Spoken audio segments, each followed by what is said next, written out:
It's not a game, it's a rich thing.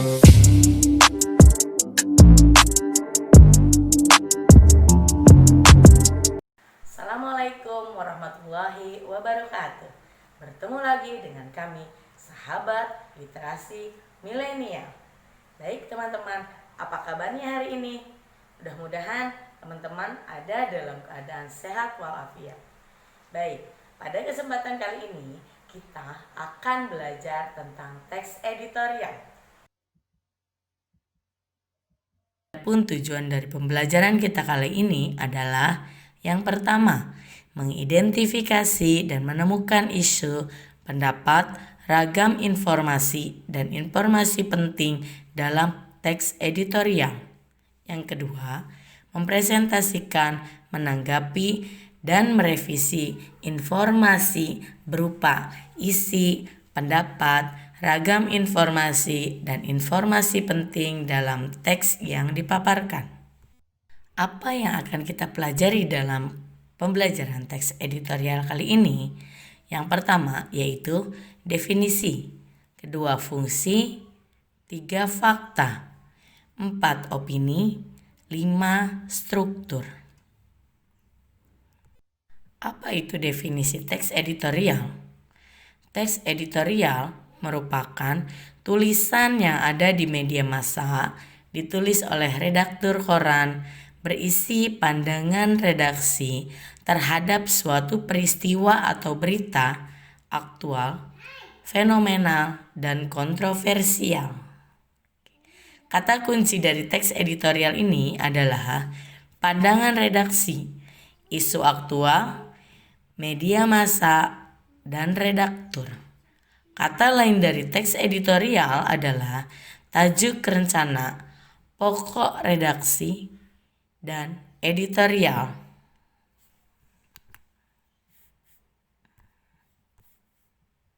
Berikut adalah contoh dari tajuk rencana dan editorial.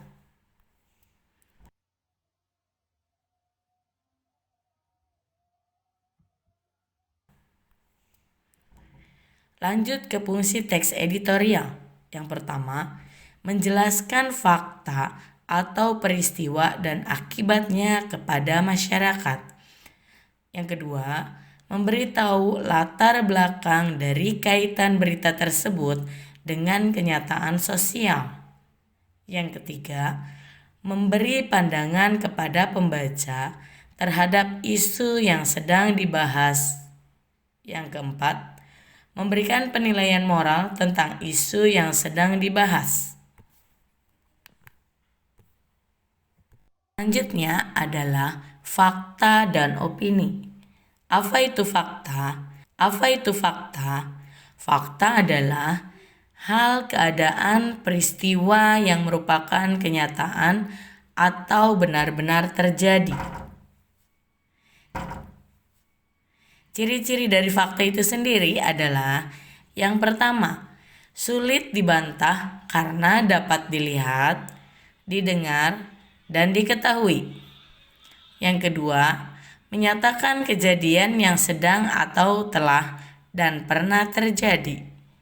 Yang ketiga, berisi data-data yang sifatnya kuantitatif berupa angka dan kualitatif berupa pernyataan. Contohnya, jumlah siswa kelas 12 itu bertambah dari mulai 187 orang menjadi 189 orang. Berlanjut ke opini.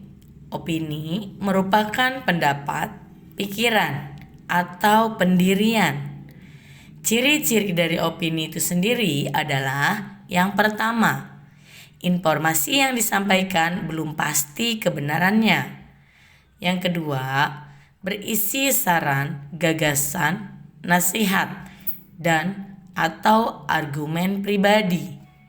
Yang ketiga, bersifat spekulatif atau mengira-ngira. Contohnya, perlu adanya perubahan formasi tempat duduk agar suasana belajar di kelas lebih menyenangkan.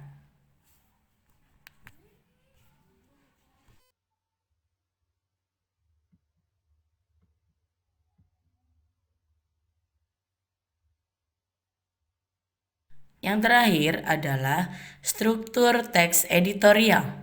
Yang pertama, pengenalan isu.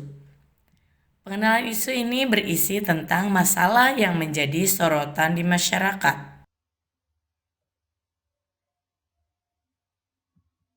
Setelah teman-teman mendengarkan penjelasan tentang teks editorial, teman-teman bisa melakukan latihan di rumah sendiri. Setelah teman-teman mendengarkan penjelasan tentang teks editorial, silahkan teman-teman mencoba latihannya di rumah.